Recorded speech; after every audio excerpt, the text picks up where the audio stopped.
Assalamualaikum warahmatullahi wabarakatuh. Salam Om Swastiastu, Namo Buddhaya, salam kebajikan bagi kita semua. Halo sahabat sehat. Kesehatan merupakan isu penting yang mempengaruhi setiap aspek kehidupan manusia, mulai dari individu hingga masyarakat secara keseluruhan. Tanpa kesehatan yang baik, seorang mungkin mengalami keterbatasan dalam beraktivitas, menurunnya produktivitas, dan juga berkurangnya kualitas hidup. Di tingkat masyarakat, isu kesehatan mempengaruhi pembangunan ekonomi, pendidikan, dan juga kesejahteraan sosial. Oleh karena itu, upaya menjaga dan meningkatkan kesehatan bukan hanya menjadi tanggung jawab individu saja, tapi juga bagian daripada pemerintah, organisasi, dan juga komunitas. Pentingnya pola hidup sehat, akses terhadap layanan kesehatan yang berkualitas, serta edukasi tentang pencegahan penyakit menjadi bagian yang tak terpisahkan dalam menciptakan masyarakat yang sehat dan juga sejahtera.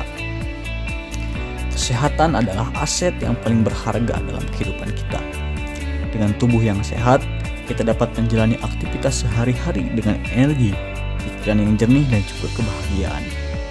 Menjaga kesehatan bukan hanya tentang menghindari penyakit, tapi juga tentang menciptakan keseimbangan fisik, mental, dan juga emosional. Pola hidup sehat seperti makanan yang bergizi, berolahraga secara teratur, cukup istirahat, serta juga menjaga kesehatan mental menjadi kunci untuk mencapai kualitas hidup yang optimal. Ingatlah, investasi terbaik yang bisa kita lakukan adalah kesehatan kita sendiri. Lantas, apa yang Anda lakukan hari ini untuk menjaga kesehatan Anda? Oke, untuk membahas lebih dalam lagi, perkenalkan, saya Fatur Rahman Jamil. Saya merupakan mahasiswa S1 Keperawatan UPI Kampus Sumedang. Mari kita bahas mengenai kesehatan, yang mana menurut WHO, sehat ini merupakan keadaan sejahtera fisik, mental, sosial, serta bukan hanya bebas daripada penyakit atau kelemahan. Definisi ini menekankan bahwasannya kesehatan tidak hanya sebatas ketiadaan penyakit, tapi juga mencakup keseimbangan menyeluruh dalam semua kehidupan. Konsep ini juga menggarisbawahi bahwasanya pentingnya kesejahteraan secara holistik yang mencakup faktor sosial, psikologis, dan juga fisik.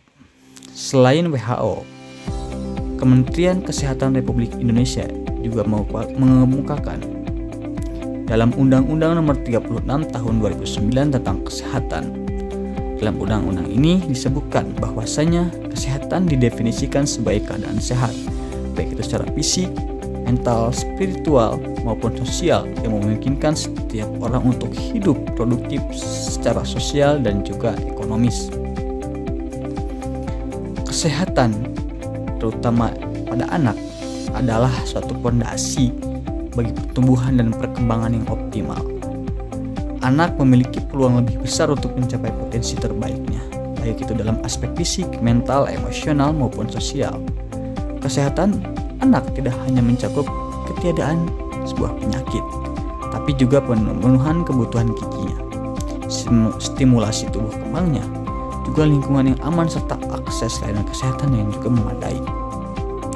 Investasi pada kesehatan anak seperti imunisasi, pendidikan gizi, pola hidup sehat, dan juga pencegahan penyakit menjadi kunci untuk menciptakan generasi yang kuat dan juga produktif.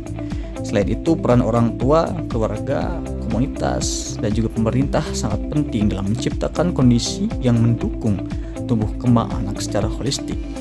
Dengan memberikan perhatian penuh pada kesehatan anak, kita tidak hanya menjaga masa depan individu, tetapi juga menjaga masa depan bangsa. Kasus yang sering terjadi yang terdengar di masyarakat pada anak adalah infeksi saluran pernapasan akut atau biasa disebut ISPA. Lalu, apa yang disebut dengan ISPA? Apa itu ISPA? Infeksi saluran pernapasan akut atau yang disebut ISPA adalah penyakit saluran pernapasan akut yang memiliki banyak gejala dan juga sindrom. ISPA terjadi akibat virus, bakteri, maupun jamur yang bersifat menular. Jika tidak ditangani dengan baik, bahkan jika terlambat, maka menyerang paru-paru dan dapat menyebabkan kematian pada anak. ISPA masih disebut salah satu dari 10 penyakit terbanyak di rumah sakit. Infeksi saluran pernapasan akut adalah penyakit yang paling sering diderita anak dan semua anak dapat mengalaminya. Hal ini dapat disebabkan karena sistem kekebalan tubuh anak yang memang lebih rentan dibandingkan dengan orang dewasa.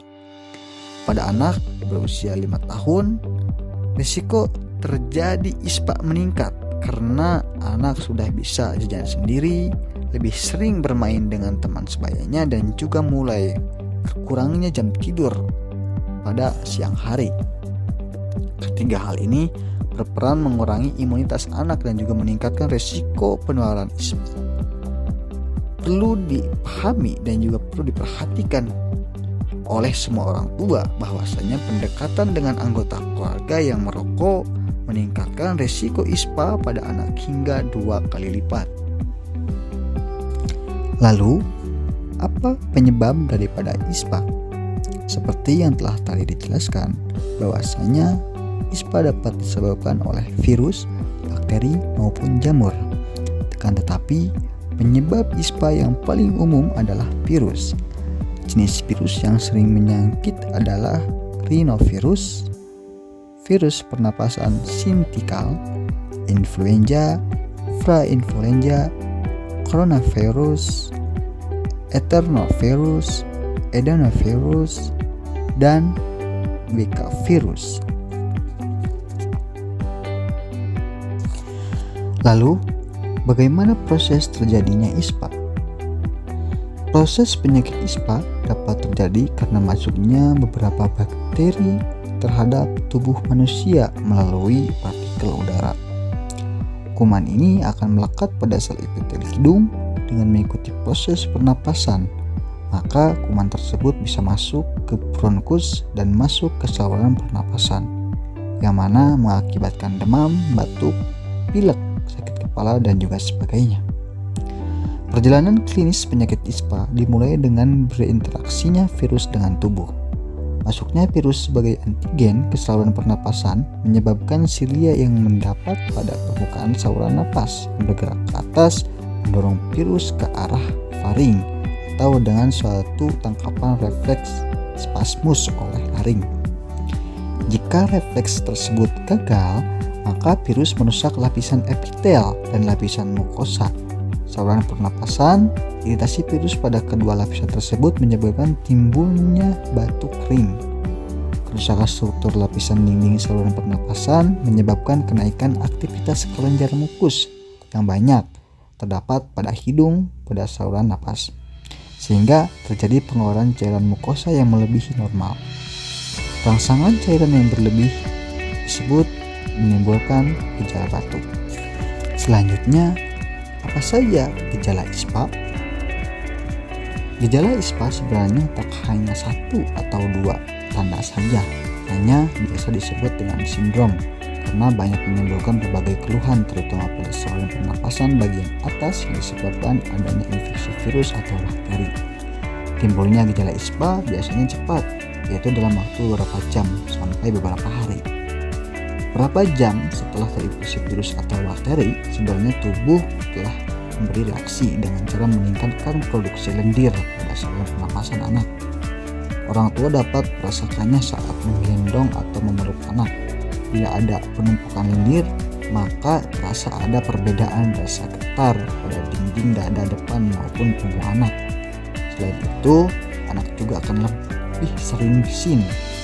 Gejala ISPA yang berikutnya antara lain adalah hidung tersumbat, pilek, batuk, sesak napas, mengih, radang tenggorokan, demam ringan, dan juga nyeri kepala dan merasa lelah.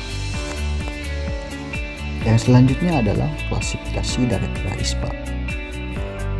Berdasarkan pembagiannya, ISPA direkomendasikan oleh WHO pada tahun 1986, di mana pembagian ISPA dibagi menjadi ISPA ringan, ISPA sedang, dan juga ISPA berat. Maka penentuan diagnosis ISPA berdasarkan gejala-gejalanya adalah sebagai berikut. Yang pertama, ISPA ringan, yang mana ditandai dengan 1 atau lebih gejala batuk, pilek dengan atau tanpa demam. Yang kedua, ISPA sedang, yang mana meliputi gejala ISPA ringan tambah satu atau lebih gejala seperti pernapasan cepat, wheezing, sakit telinga, keluar sekret dari telinga, dan bercak kemerahan. Yang ketiga ISPA berat, yang mana meliputi gejala sedang atau ringan ditambah satu atau lebih gejala penarikan sel-3 ke dalam sewaktu inspirasi. Kesadaran juga menurun, bibir atau kulit pucat kebiruan, dan stridor saat istirahat, serta adanya selaput memban difteri. Selanjutnya, kenapa ISPA harus segera ditangani? Saat mengalami ISPA, berat badan anak dapat mengalami penurunan sampai 10%. Kalau berat badan anak hanya 10 kg, maka sekali terkena ISPA, beratnya bisa turun menjadi 9 kg. Artinya, pertumbuhan anak akan terganggu. Akibat dari penurunan berat badan tersebut, belum lagi anak akan menjadi susah tidur. Kalau kurang istirahat, anak jadi terganggu perkembangannya karena mendampingi anak yang sakit. Orang serumah pun menjadi sulit beristirahat. Daya tahan tubuh orang serumah pun akan menurun dan menjadi mudah tertular. Belum lagi tubuh menjadi lemas karena kurang istirahat. Padahal ISPA sangat mudah menular melalui droplet yang keluar dari hidung dan mulut penderita ISPA maupun melalui kontak langsung, yaitu dengan adanya kontaminasi tangan atau aerosol pernapasan dalam jarak infeksius yang dekat. Dengan demikian, penularan pada orang serumah menjadi sangat mudah.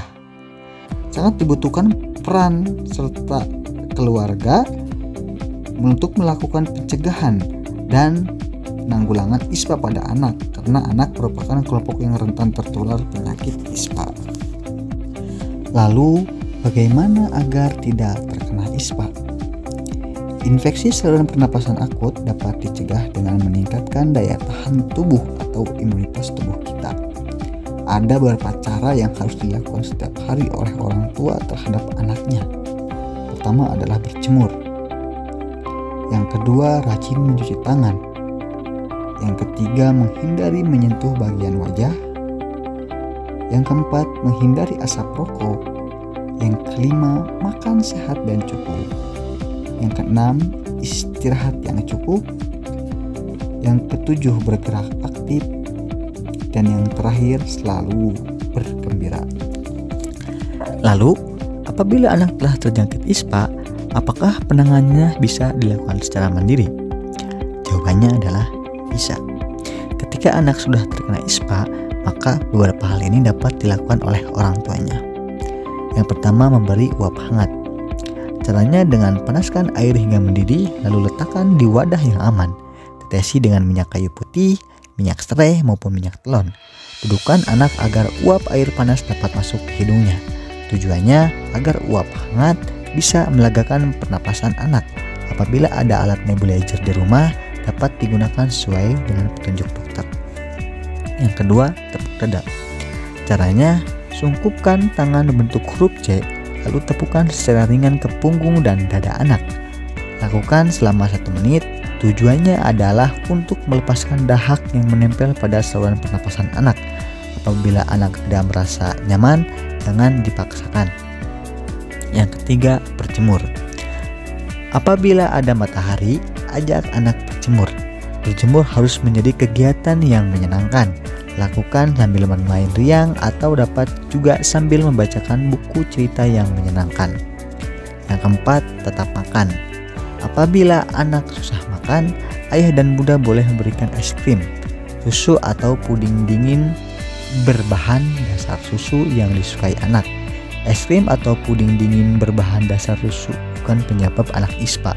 Tujuannya agar nutrisi anak tetap terpenuhi. Dengan begitu anak dapat lebih semangat dan nafsu makannya pun dapat ditambah secara pelan-pelan. Yang kelima, tidur cukup. Anak mungkin kesulitan tidur saat sedang ISPA. Oleskan salep anak atau minyak telon pada bagian leher, dada, dan punggung anak. Kalau anak nyaman, orang tua dapat mengatur agar posisi kepala anak lebih tinggi sehingga tidak tersumbat oleh dahak. Yang keenam, jangan menularkan. Jika anak sudah terkena ISPA, orang tua juga perlu mengajarkan kepada anak untuk tidak menularkan ke orang sekitar. Perhatikan dan ajarkan anak dengan cara berikut. Yang pertama, lakukan etika bersin dan juga batuk. Yang kedua, gunakan masker. Dan yang ketiga, lakukan etika buang ingus. Demikian edukasi yang dapat saya sampaikan. Semoga apa yang telah saya kemukakan di sini dapat bermanfaat banyak bagi kita semua. Sampai jumpa di lain kesempatan. Assalamualaikum warahmatullahi wabarakatuh.